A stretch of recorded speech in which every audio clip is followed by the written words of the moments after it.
इस कमरे तक आने के लिए इन 7 दरवाजों से जहां से हम गुजर रहे हैं गुजरना पड़ता है। इन 7 दरवाजों पर मजबूत कुफ्ल लगे हुए हैं कि अगर ये दरवाजे मुकफ्फल हों तो किसी को इस कमरे में आमद और रफ्त की मजाल नहीं। इन दरवाजों की चाबी सिर्फ बानो जुलेखा के पास होती है। और ये हमारे कसर का खूबसूरत तरीन मंजर है। और यहाँ से हमारे मिस्र के सबसे बड़े दरिया नील का बखूबी नज़ारा किया जा सकता है। और इस तरफ मगरिब की जानिब शहर खामोशा नजर आ रहा है। मेरे साथ आओ।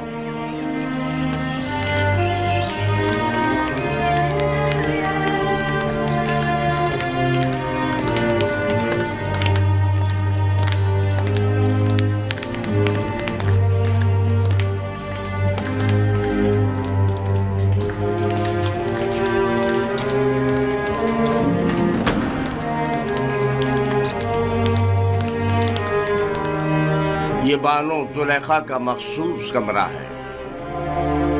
वो एक मगरूर और मुतकब्बिर अशराफजादी है। ख्याल रहे कभी भी इनके हुक्म से रूगर्दानी मत करना। चलो।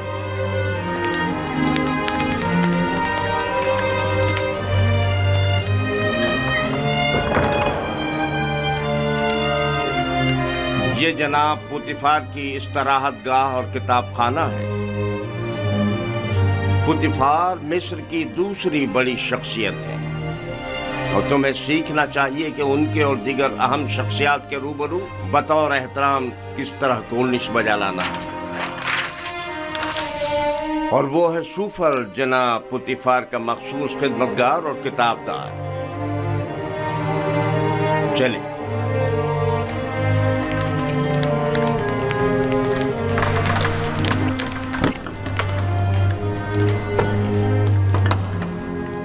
ये जनाब पुतिफार और बानो जुलेखा के खाना खाने का मखसूस कमरा है।